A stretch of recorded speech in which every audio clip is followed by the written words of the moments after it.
irmãos, saudações. Chamo-me Rubem Braz.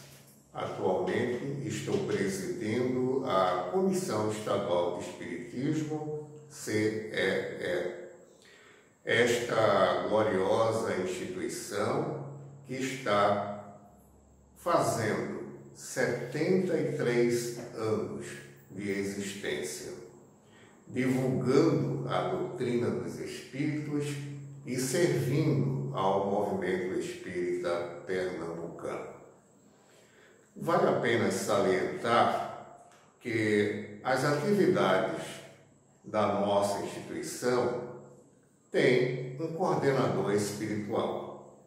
Ele se chama Djalma Montenegro de Farias, que, juntamente com a sua equipe, tem nos auxiliado com muito amor e com muita sabedoria. Neste ano de 2020, decidimos escolher uma instituição para realizar o nosso evento comemorativo que fosse bem especial.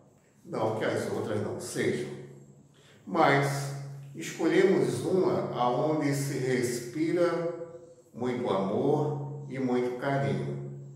É o Abrigo Espírita Lar de Jesus, que acolhe e ampara diversas idosas, cujos gestores são a nossa irmã Andréa Navarro e o nosso irmão Valdemir Alexandre, nosso convidado para realizar a prece de abertura do nosso evento. E para brilhantar ainda mais as festividades de comemoração de aniversário, nós convidamos uma jovem integrante da Semana da Mulher Espírita Pernambucana, SMEP, que são as Meninas de Niná. É a nossa queridíssima irmã Zélia Mendonça, a qual irá proferir a palestra de aniversário abordando o tema Espiritismo, comece pelo começo. Estude a codificação. Bem, e para finalizar o nosso evento, nós convidamos um amigo e irmão, Carlos Cardoso, que é o vice-presidente da Comissão Estadual de Espiritismo, CEE, para que ele possa fazer consideração final e realizar a prece de encerramento deste evento. Então, sendo assim, nós vamos convidar o nosso irmão Valdemir Alexandre para realizar a prece de abertura e, em seguida, passar a palavra à nossa irmã Zélia Mendonça para que ela faça a sua exposição. No mais, parabéns, Comissão Estadual de Espiritismo, CEE. Feliz aniversário. A todos, o nosso agradecimento pela participação no evento e desejamos que todos tenham muita luz e muita paz. Obrigado pela presença. Boa noite Rubens Braz, boa noite Heleno Vidal, grandes amigos. Nós estamos muito felizes de participar com algumas palavras do aniversário da nossa Comissão Estadual de Espiritismo. 73 anos de muita luta, de muita glória, mas nós não podemos simplesmente participar sem a participação de algumas das nossas irmãs que vivem aqui conosco, trabalhando, fazendo que a existência dessa casa realmente vale a pena. E nós temos alguns parabéns para vocês, as nossas idosas, em primeiro lugar de Vilma, que tanto conhece vocês. Escutem o parabéns dela. Parabéns, boa noite antes de tudo. E muitos meus parabéns para todos vocês que estão aí nessa luta constante, sempre levando à frente esse trabalho maravilhoso. E aqui estamos também agradecendo por essa oportunidade de estarmos aqui no Lar de Jesus, dando também as nossas simples palavras e de agradecimento e de nossos parabéns para todos vocês. Boa noite, Heleno. Muita paz para ti. Bem, agora uma pequena atuação, mas representando o nosso abrigo, a nossa irmã Ambrosina. Quer dizer, é a espécie de lady entre as nossas idosas. Ambrosina, dê seus parabéns. Parabéns, que Deus abençoe a todos. Quero explicar para vocês que sou feliz enquanto estou por aqui. Obrigado. Adoro isso aqui, todos somos irmãos. Tratam nós muito bem. Então a nossa diretora Andréia é a nossa mãezona sem ter idade. Obrigado, Ambrosina. Olha, gente, tem uma surpresa para vocês.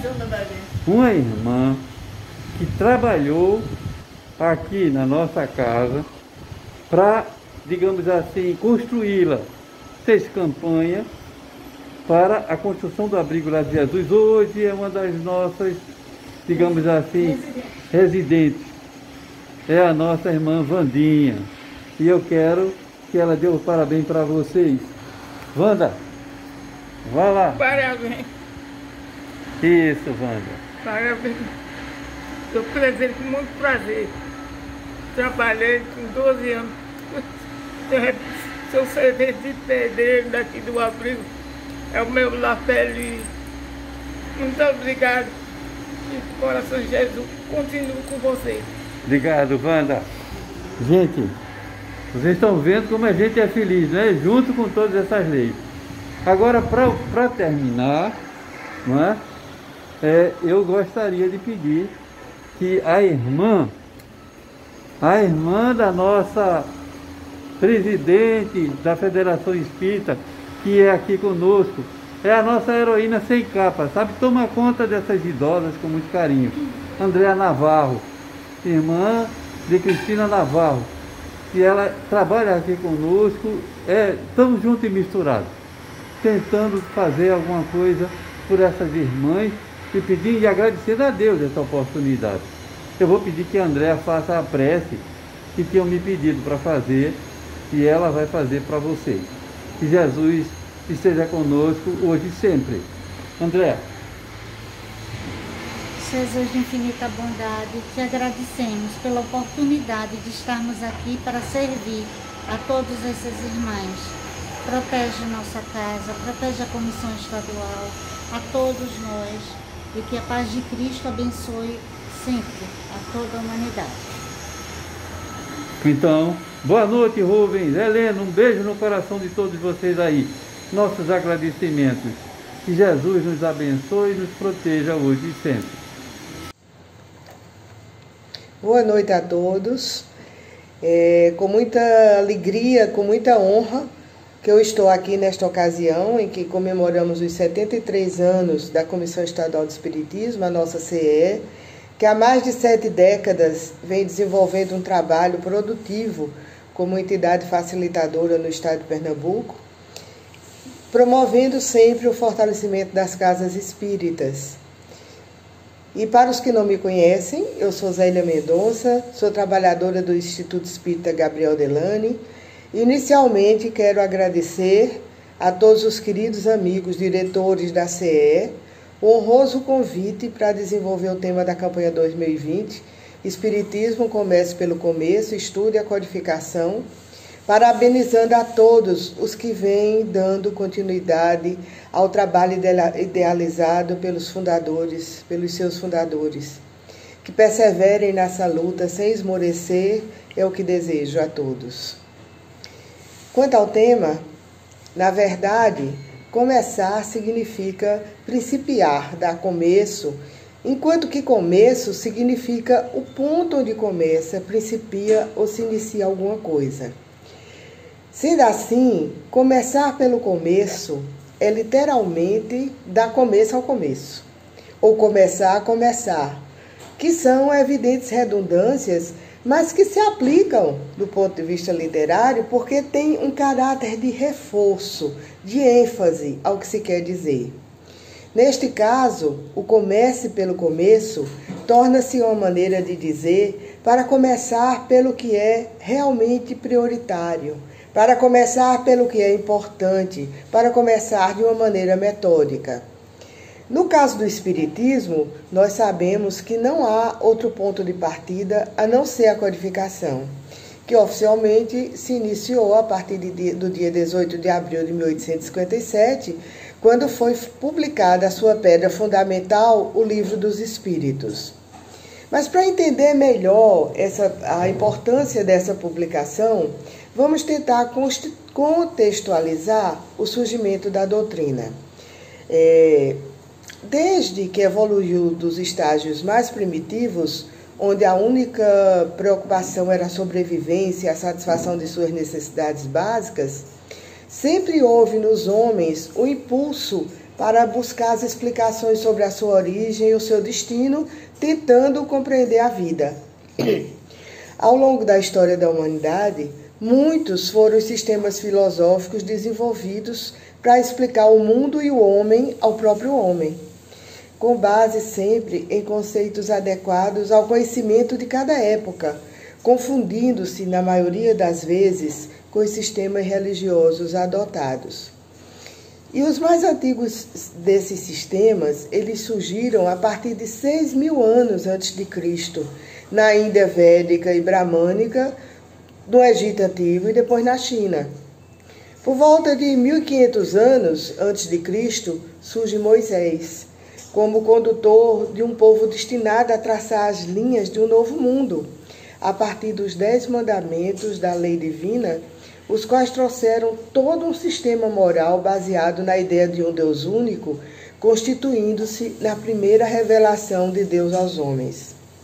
Continuando a nossa viagem pela história do pensamento, no século VI a.C., nós vamos encontrar a época áurea do pensamento grego, primeiramente com Sócrates, depois com Platão, finalmente com Aristóteles. Por volta do século III a.C., com a conquista romana da Grécia, a afluência dos filósofos gregos para Roma, essa filosofia grega voltada à moral exerceu grande influência sobre o pensamento latino, concretizando-se na sua obra primordial, o Direito Romano, base de todo o direito que nós conhecemos hoje. Nos séculos seguintes, a gente fica sabendo que Roma praticamente dominava o Ocidente conhecido.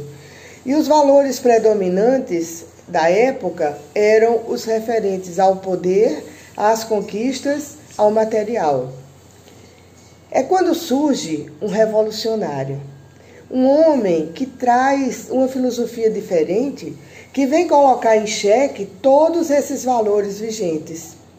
Jesus, com a sua filosofia de amor, traz ao mundo uma nova concepção da vida, ampliando os horizontes, colocando o homem sob a verdadeira perspectiva do Espírito encarnado, caminhando em direção ao Criador. E a mensagem de Jesus constituiu-se em tão grande marco para a humanidade que todo o mundo ocidental adota o conceito de antes e depois de Cristo para referenciar qualquer fato histórico. E os seus ensinamentos se constituem na segunda revelação divina aos homens. Entretanto, Jesus sabia que a humanidade não tinha condições de entender essa mensagem por completo naquela época, de forma que, segundo o Evangelho de João, no capítulo 14, versículos 15 a 17, Jesus faz a seguinte promessa: se me amais, guardai meus ensinamentos, e eu pedirei ao meu Pai, e ele vos enviará um outro Consolador, a fim de que permaneça eternamente convosco. O Espírito da verdade, que o mundo não pode receber, porque não o vê nem o conhece. Mas vós o conhecereis, pois ele permanecerá convosco e estará em vós. Mas o Consolador, que é o Espírito Santo, a quem meu Pai enviará em meu nome, vos ensinará todas as coisas e vos fará relembrar de tudo o que eu vos disse. Realmente, como era esperado, a humanidade não havia atingido a maturidade necessária para absorver os ensinamentos de Jesus e continuou então a sua busca por respostas. Então a gente encontra que no primeiro século da era cristã, né, nós observamos o palco da vitória do cristianismo sobre o paganismo, com os ensinamentos sendo dados com base no Evangelho e culminando com a implantação da Igreja Católica Romana e o desenvolvimento nos séculos seguintes de todo um sistema filosófico e teológico para justificar sua existência e poder. Por consequência disso, a Idade Média, também conhecida como a Idade das Trevas, o período compreendido entre o século V e o século XV, foi caracterizada pela forte influência da Igreja Católica Romana em todos os aspectos da vida civil. Emmanuel enfatiza no livro A Caminho da Luz que nessa fase, tanto a ciência quanto a filosofia estavam totalmente escravizadas à teologia, até então senhora absoluta de todas as atividades do homem, com poderes de vida e de morte sobre as criaturas, conforme os direitos absurdos do Tribunal da Inquisição, que tanto mal fez à humanidade. No século XVI, começa a Idade Moderna, com o início da Renascença, a qual se caracterizou por duas tendências filosóficas em oposição à Igreja Católica. O humanismo, ou seja, o endeusamento do homem numa tentativa de retornar ao paganismo, e a Reforma Protestante, que tentou resgatar os valores do cristianismo primitivo. Essa dualidade vai se manter durante toda a Idade Moderna, até chegar ao iluminismo francês, que, pregando que a razão deveria dominar acima de tudo e de todos, terminou por ocasionar a Revolução Francesa, a qual, apesar dos seus ideais superiores, tornou-se conhecida pela impiedade com que foi realizada. Chegamos então à Idade Contemporânea, que se inicia logo após a Revolução Francesa e se prolonga até os nossos dias. Então, o século XIX começa sob a grande influência do materialismo ateu, que elevava o homem à qualidade de criador e de legislador absoluto.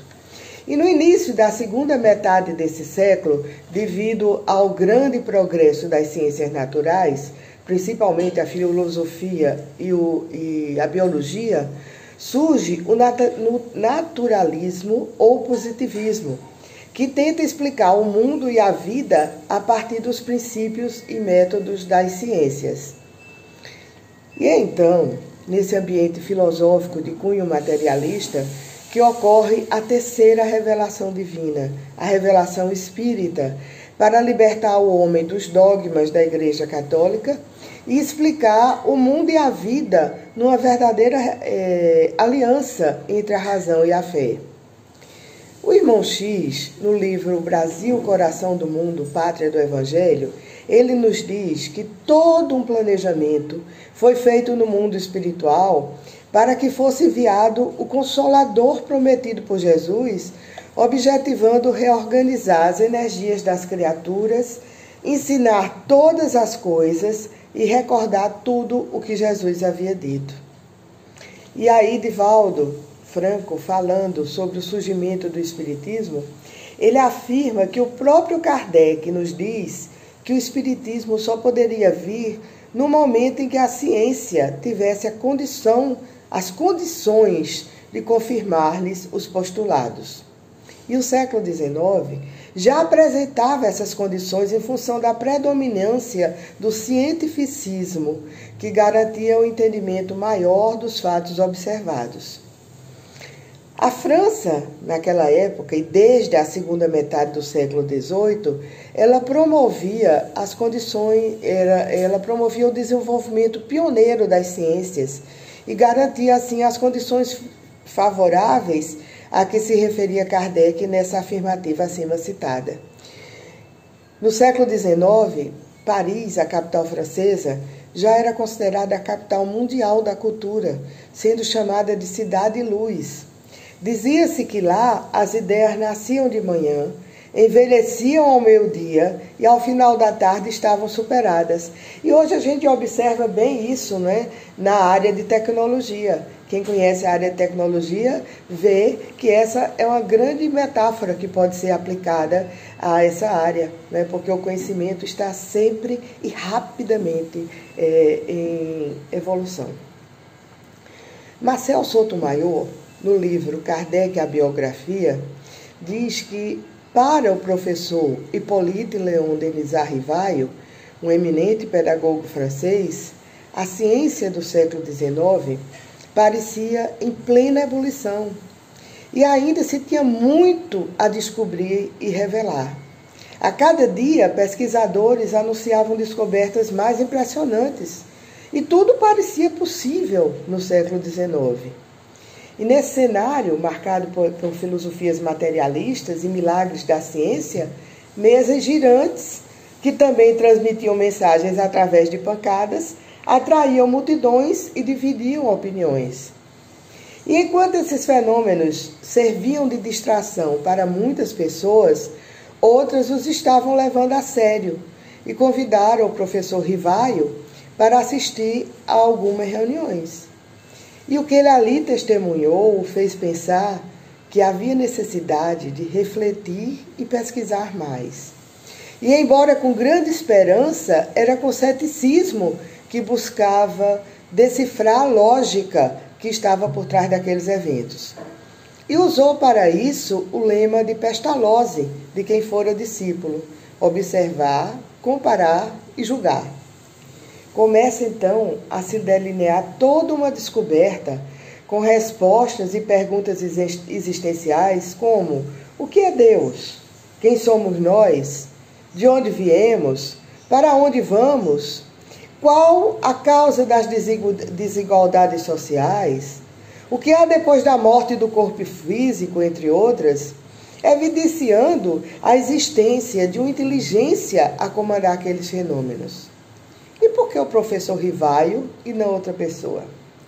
Porque dentro do planejamento para trazer aos homens a terceira revelação, anteriormente citado, havia reencarnado em outubro de 1804, na cidade de Lyon, um dos grandes discípulos de Jesus, Hippolyte Léon Denis Rivaio, com a tarefa de organizar e compilar ensinamentos que seriam revelados por uma pleiade de espíritos, a falange do Espírito da Verdade, e o que ele veio a fazer posteriormente com o pseudônimo de Allan Kardec.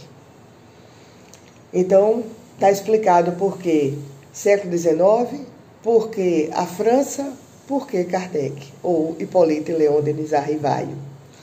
Aceita a tarefa, Kardec a ela se dedicou com todas as suas forças, adotando o formato típico da filosofia clássica, de listar perguntas e respostas numeradas.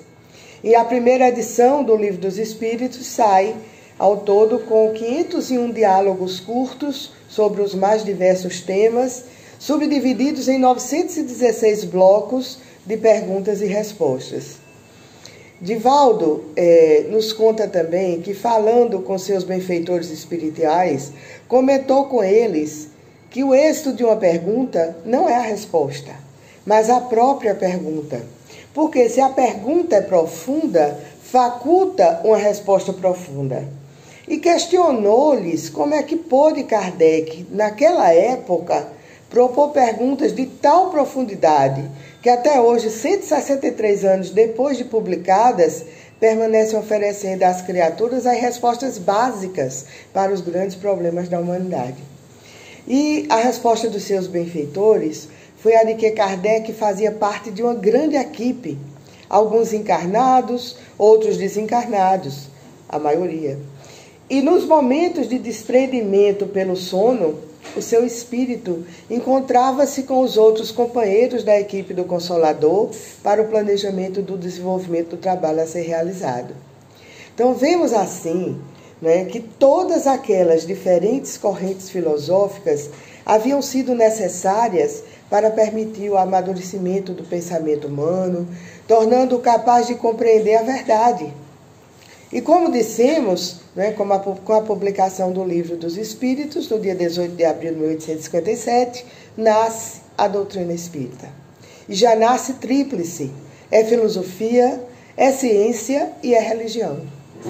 No aspecto filosofia, Kardec esclarece que este livro foi escrito por ordem e sob ditado dos espíritos superiores, para estabelecer os fundamentos de uma filosofia, cuja força está no apelo que faz à razão e ao bom senso. Então, dessa forma, ela traz respostas a problemas fundamentais relacionados à existência humana, à origem e ao sentido da vida, explicitando as relações entre o mundo espiritual e o mundo material. No aspecto ciência, o codificador explica que o espiritismo é uma ciência que difere da ciência propriamente dita, visto que o seu objeto não é a matéria, mas o espírito, razão pela qual ela deve ter os seus próprios métodos. Então, deve-se entender a ciência espírita como o exame dos fatos espíritas no sentido de encadeá-los. E o aspecto religioso aparece desde a primeira página do Livro dos Espíritos, que se inicia pela definição de Deus, a inteligência suprema, causa primária de todas as coisas. Então, esse Deus universal não é somente o Deus dos espíritas, mas é o Deus dos muçulmanos, o Deus dos católicos, dos evangélicos, dos judeus, etc. É o Deus que criou a cada um de nós, inclusive criou também os nossos inimigos. É um Deus cósmico. Mais adiante, na questão 625, há a pergunta: qual o tipo mais perfeito que Deus ofereceu ao homem para lhe servir de guia e modelo? A resposta é direta: vede Jesus. Desta maneira, fazendo a devida conexão da doutrina espírita com o cristianismo.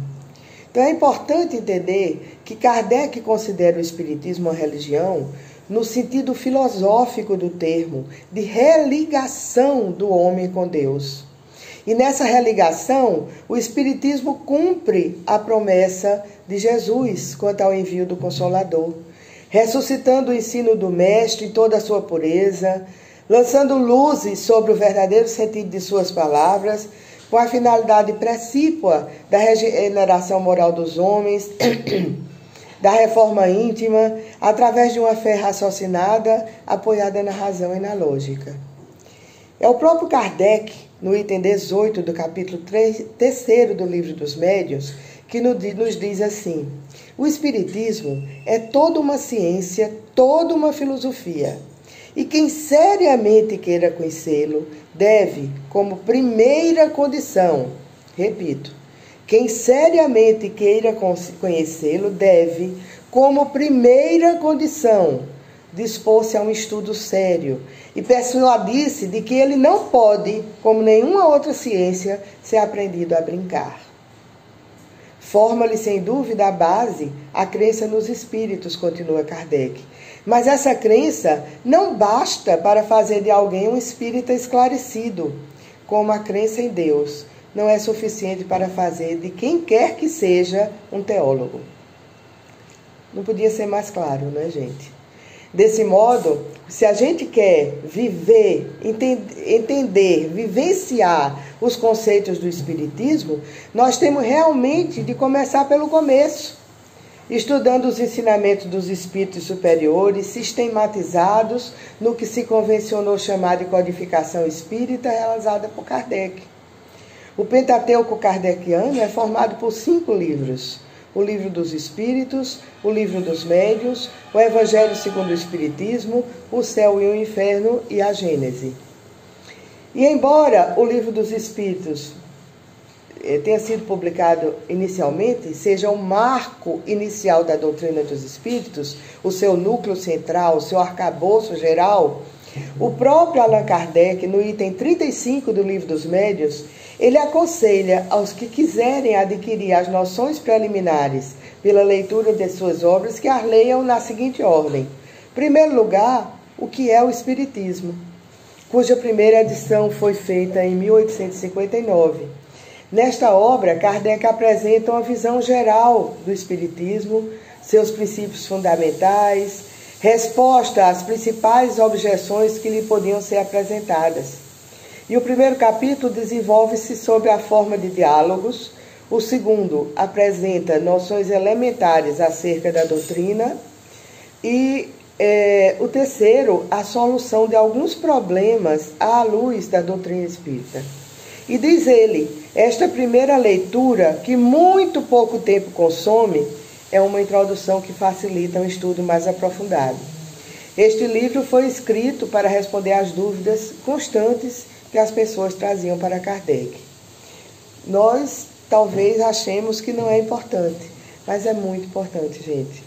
Nós, lá no Delane, estamos desenvolvendo esse estudo do que é o Espiritismo. E a gente descobre tanta coisa que deixou passar despercebido nos outros estudos que já fizemos.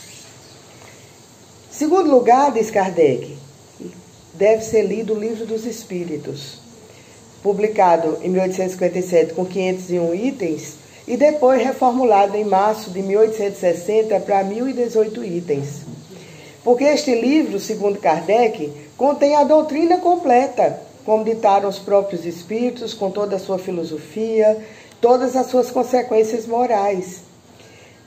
Ele traz a revelação do destino do homem, a iniciação do conhecimento da natureza dos espíritos e também nos mistérios da vida do além-túmulo.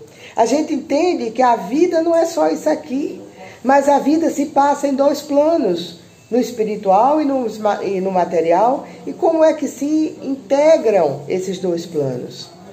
Quem lê o Livro dos Espíritos compreende, diz ainda Kardec, que ele objetiva um fim sério, que não constitui um frívolo passatempo. Continuando, ele diz para ler o Livro dos Médiuns, publicado em 1861, que trata especificamente da parte experimental da doutrina, sendo, de acordo com ele, um repositório de instrução prática a todos os que estejam em condições de ver e observar os fenômenos espíritas. Diz ele que é um guia tanto para os médiuns quanto para os evocadores e o complemento do Livro dos Espíritos. E eu me atrevo a complementar que é um guia para todos aqueles que, embora não trabalhem com a mediunidade, mas que se aproximem do Espiritismo. E vou contar o porquê. Algum tempo depois de ter chegado ao Espiritismo, encaminhada pela mão de Deus ao Gabriel Delane, pela mão material de Marcos Coimbra, meu colega de trabalho, e eu digo encaminhada pela mão de Deus porque é uma casa séria, onde o estudo é prioridade, onde se busca desenvolver o amor, a solidariedade, é a minha família pernambucana. Uma criatura que era frequentadora de lá, mas logo depois saiu de lá, chegou para mim depois de uma reunião doutrinária e disse: Zélia, ontem à noite eu recebi uma mensagem do meu guia para você. Você está se sentindo bem? Eu respondi que sim, mas ela disse: olhe, ele falou que você precisa desintoxicar o seu organismo. E para isso precisa fazer uma dieta por 7 dias somente de melancia e abacaxi. Gente, eu confesso que eu fiquei impressionada. Um guia espiritual mandar uma mensagem especial para mim, né? E sem falar nada com os orientadores da casa, na época Rosa de Lima, Arlinda, Walter, Lindalva. No dia seguinte, eu comprei bastante melancia e abacaxi e comecei a comer apenas isso. Acontece que a minha pressão normal é 10 por 7. E no segundo dia de dieta, eu fui parar na emergência com hipotensão. Então, por que que isso aconteceu? Porque eu não conhecia o que a doutrina recomenda. Eu nunca tinha ouvido falar em Erasto, que no Livro dos Médiuns, no item 230, nos recomenda: na dúvida, abstente, diz um dos vossos velhos provérbios. Não admitais, portanto, senão que seja aos vossos olhos de manifesta evidência.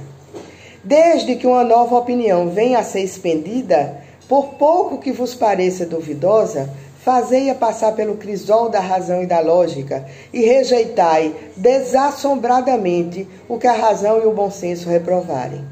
Melhor repelir 10 verdades do que admitir uma única falsidade, uma só teoria errônea. Vamos estudar. Kardec continua orientando a ler, depois do Livro dos Médiuns, a Revista Espírita. Naquela época, ainda 1861, ela foi escrita até 1869, depois até o desencarne de Kardec. Então, hoje ela é composta de 12 volumes e foi publicada de 1858 até o desencarne de Kardec em 1869. E ele recomenda isso porque diz que é uma coletânea variada de fatos, explicações teóricas, trechos destacados que completam o que foi dito nas duas obras anteriores, o Livro dos Espíritos e o Livro dos Médiuns, e que, de alguma forma, é a aplicação do que foi dito lá. E aí ele diz que a leitura pode ser feita ao mesmo tempo, mas que ela será muito mais proveitosa e inteligível, especialmente após a leitura de O Livro dos Espíritos.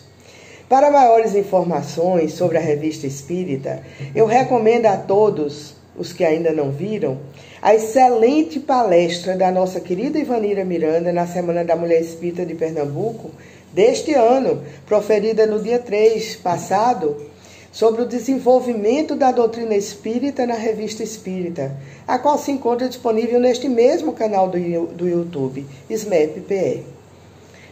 Os demais livros da codificação foram publicados posteriormente à recomendação contida no Livro dos Médiuns, mas precisam ser estudados também na ordem que se queira. O Evangelho segundo o Espiritismo, editado em 1864, uma obra que pode ser entendida como a parte moral da doutrina espírita. E nela, Kardec e os espíritos superiores comentam numa linguagem bem acessível os ensinamentos de Jesus, a sua aplicação nas diversas circunstâncias da nossa vida diária. Explicam suas parábolas, demonstram a grandiosidade do Mestre nos seus ensinos, dando-nos, além disso, conselhos bastante importantes sobre o que nos acontece frente às dificuldades e dúvidas da vida. Para mim, esse deve ser um livro de cabeceira, lido todos os dias. A gente sempre encontra lá alguma coisa que nos traz, a consolação, o conforto, o ensino moral que é um pilar para as nossas vidas. O Céu e o Inferno, a Justiça Divina segundo o Espiritismo, foi publicado em 1865. Nesta obra, a primeira parte contém um exame comparado das diversas crenças sobre o céu, o purgatório e o inferno, anjos e demônios, as penas e recompensas futuras. E os dogmas das penas eternas é encarado aí de maneira especial e é refutado por argumentos tirados das leis naturais, das leis da natureza.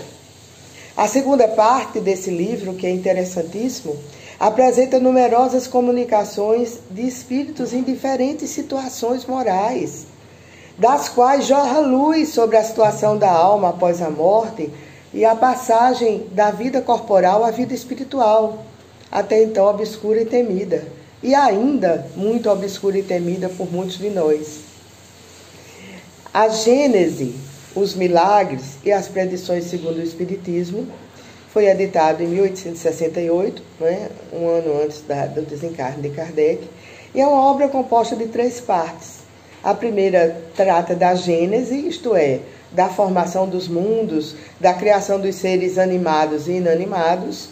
A segunda trata dos milagres, onde se discute sobre o que pode ser considerado milagre e se explica, à luz da doutrina espírita, os muitos milagres feitos por Jesus.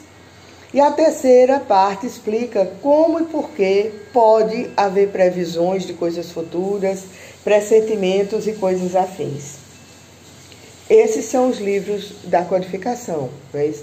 Além desses livros, deve ser ainda estudado o livro Obras Póstumas, que representa o testamento doutrinário de Allan Kardec, reunindo seus derradeiros escritos e as anotações íntimas.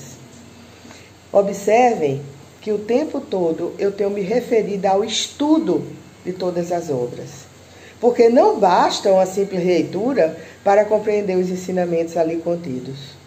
A cada vez que estudamos, cada vez que buscamos um desses livros, nós descobrimos nuances que não tínhamos captado anteriormente. Porque o conhecimento do Espiritismo, como de qualquer outra ciência, é absorvido por cada um de nós gradualmente, de modo e intensidade diferentes para cada um de nós, variando de acordo com a bagagem de inteligência e de nível moral que possuímos. O estudo continuado das obras enseja releituras não apenas dos textos ali contidos, mas de nossas próprias ideias, de vez que o próprio ato de viver implica em modificação incessante do modo de pensar, de entender o mundo, de sentir as pessoas e as coisas. E não basta, em absoluto, fazer um intensivo de espiritismo, coletando informações aqui e acolá, lendo alguns romances espíritas, assistindo a algumas palestras. Não estou dizendo que não façam isso, pelo amor de Deus. Podem fazer. Mas isso não é suficiente, não é bastante, gente. É preciso, é necessário a leitura constante e o estudo rigoroso, pelo menos das obras básicas de Kardec. Porque há muito mais a estudar. Todos os seguidores de Kardec, Leon Denis, Gabriel Delany, Aksakov, Camilo Flammarion, entre outros. As obras de André Luiz, de Joana de Ângeles, todas as obras de Emmanuel, não é? Tudo que veio por nosso Chico Xavier e por tantos outros. Então há muita coisa boa para se ler. E há muita coisa também que não é boa. Mas é importante que a gente leia. O próprio Kardec dizia isso. O próprio Kardec, não é, dizia que nós precisamos, para conhecer a ciência, a gente precisa ler tudo o que é escrito sobre a matéria, ou sobre aquele assunto, ou pelo menos as coisas principais, porque a gente não tem condição, em uma única reencarnação, de ler tudo que está aí. A gente busca alguma coisa na internet, encontramos 3.000 verbetes sobre aquele assunto. Então a gente não tem condição de ler tudo, mas pelo menos as coisas principais. E diz ele, isso é Kardec que está dizendo, não é Zélia, a não se limitar a um único autor. Que nós devemos mesmo ler os prós e os contras, tanto as críticas como as opiniões elogiosas, e estudar os diferentes sistemas, a fim de podermos julgar o que está sendo dito, podermos criar um senso crítico sobre aquele assunto. E é por isso que o movimento espírita tem enfatizado ao longo do tempo a necessidade de implantação do estudo sistematizado da doutrina espírita em cada centro espírita. Mas, infelizmente, a afirmativa do memorável Herculano Pires, que partiu para a pátria espiritual desde 1979, continua bem atual. O espiritismo ainda continua um desconhecido. E a maioria, movida pela ânsia de soluções imediatistas, não busca uma nova filosofia de vida, a par de uma explicação para o porquê do ser, do destino e da dor, né? A gente vê que muitos que chegam nas casas espíritas, pouco tempo ficam. Quando a gente diz que não há milagre, nós não podemos dar uma solução imediata para o problema dele. Que ele é parte do problema e é parte da solução também. Que ele tem que estudar, que ele tem que se modificar. E eles somem. Porque é mais cômodo atribuir a outrem a solução dos nossos problemas. Daí a recomendação a todas as casas espíritas para a criação de grupos de estudo e a todos os que buscam conhecer o espiritismo para procurar os centros espíritas que oferecem o estudo sistematizado, o qual deverá ter sempre como foco as obras de Kardec. Nós sabemos que existem muitas instituições que são carentes de colaboradores preparados para coordenar um grupo de estudo. Mas isso não é de forma nenhuma impeditivo para que se estude, especialmente com a estrutura de áreas geográficas estabelecidas pela CEE, pela FEP também. Vamos estabelecer parcerias e reinventar. O que nós estamos fazendo aqui é uma reinvenção de uma palestra doutrinária. Nós não podemos estar presencialmente, mas estamos virtualmente juntos, conversando sobre começar pelo começo. E é importante participar de grupos de estudo, muito importante, porque é muito mais rico e fácil de aprender. Porque, como diz o escritor Kenneth Blanchard, americano, ele fala: nenhum de nós é tão inteligente quanto todos nós juntos.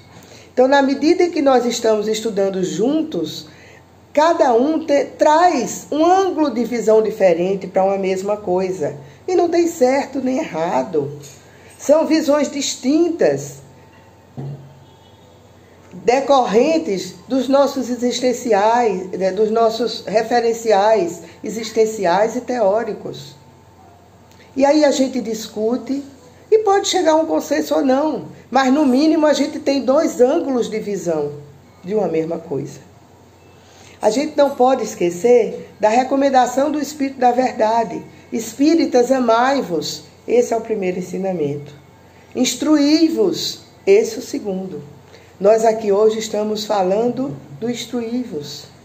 Mas a gente precisa dos dois, para nos tornarmos espíritos perfeitos um dia. O slogan "Comece pelo começo", utilizado na campanha da CE em 2020, pode parecer óbvio.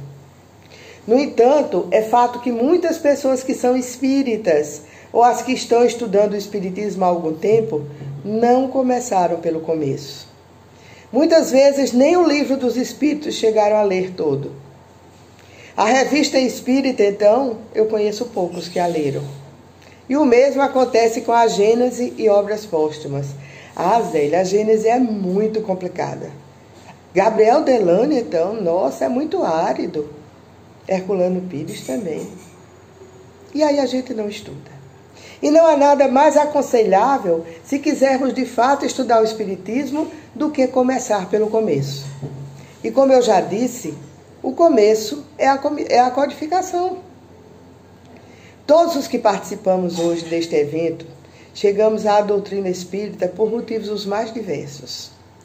Mas qualquer que tenha sido o motivo que nos trouxe até ela, nós temos que ter em mente que o imenso potencial que a doutrina nos oferece, seja como consolação, como tratamento, como explicação ou como filosofia de vida, só pode ser inteiramente desfrutado quando a gente a conhece em profundidade. É esse conhecimento que nos permitirá compreender as leis naturais que regem a nossa existência, colocando-nos na condição de herdeiros de nós mesmos e construtores de nosso futuro. É esse conhecimento que nos dará a oportunidade de desenvolver a fé inabalável, capaz de encarar frente a frente a razão, como nos fala Kardec. É esse conhecimento que vai nos permitir pautar nossas vidas pelo Código Moral Universal, traduzido por Jesus, e implantar o reino de Deus em nossos corações. E isso não cabe a ninguém promover em nós isso. Cabe unicamente a nós mesmos. Um poeta grego, Nikos Kazantzakis, ele tem uma frase, tem muita coisa boa, mas eu gosto muito quando ele diz assim: você tem o seu pincel e as suas tintas, pinte o paraíso e entre nele. Se a gente quer chegar um dia a esse paraíso, entre aspas, chegar a ser um espírito puro, chegar à felicidade, que é o destino de todos nós precisamos caminhar por esses dois caminhos: o amai-vos e o instruí-vos. Para finalizar, precisamos lembrar o que nos diz o Espírito da Verdade no capítulo 6 do Evangelho segundo o Espiritismo. O Espiritismo é o supremo apelo de Deus aos vossos corações. Instruí-vos na preciosa doutrina que dissipa o erro das revoltas e vos mostra o sublime objetivo da aprovação humana. E elevando o nosso pensamento ao alto, peçamos a Jesus, nosso mestre e irmão maior, que nos ajude a atender a esse apelo, a compreender a verdade revelada, de forma que possamos nos tornar vencedores de nós mesmos. Muita paz e bem para todos, muita felicidade para todos os diretores e todos os que fazem a CE. Muita força, coragem, energia, garra nos momentos de dificuldades para continuar nesse trabalho valoroso de divulgação dessa doutrina que nos levará a essa situação de vencedores de nós mesmos. Muita paz e bem para todos. Minhas irmãs e meus irmãos, que a paz de nosso Senhor Jesus Cristo seja com todos, hoje e sempre. Queremos nessa noite especial de comemoração dos 73 anos de aniversário da nossa Comissão Estadual de Espiritismo, agradecer ao Lar de Jesus que nos abre as portas de forma virtual, especialmente a Alexandre, em seu nome, né? Saudar todos os que fazem parte dessa nobre casa do Movimento Espírita Pernambucano, por ter nos recebido. Agradecer a nossa querida Zélia Mendonça por ter sido a expositora desta noite tão especial, com essa palestra tão brilhante, falando da necessidade de nós começarmos pelo começo a compreender a nossa doutrina. Agradecer a cada um dos que compõem a nossa diretoria. Agradecer a todas as nossas instituições que compõem a querida Comissão Estadual de Espiritismo. Jesus abençoe a cada um desses núcleos, a Federação Espírita e a todos que fazem parte daquele grupo de entidades que compõem o nosso maravilhoso movimento. E felizes pela oportunidade, rogando a Deus para que nos inspire fé, esperança e coragem para continuar nessa lida, de juntos fazermos o movimento espírita do nosso Estado. Rogamos que nos unamos em pensamentos agora e que possamos agradecer a Deus. Jesus, divino e amado Mestre, Senhor, vimos vos agradecer em nome do nosso Pai, nosso Deus, nosso Senhor, Criador do céu e da terra, de todo o universo, pela oportunidade que temos de estarmos no plano físico, junto com esse núcleo, com esse grupo imenso de criaturas queridas que fazem o movimento espírita do Estado de Pernambuco. Da nossa querida Comissão Estadual de Espiritismo, vimos agradecer ao querido professor Djalma Montenegro de Faria, que nos inspira, que nos fortalece no continuar. E rogar-vos que o vosso amor nos guie a todos, que nos inspire a necessidade de estarmos juntos, fazendo o que nos compete. Fazer com que o Espiritismo se solidifique cada vez mais, que cresça enquanto doutrina dentro do papel que tem de Consolador prometido.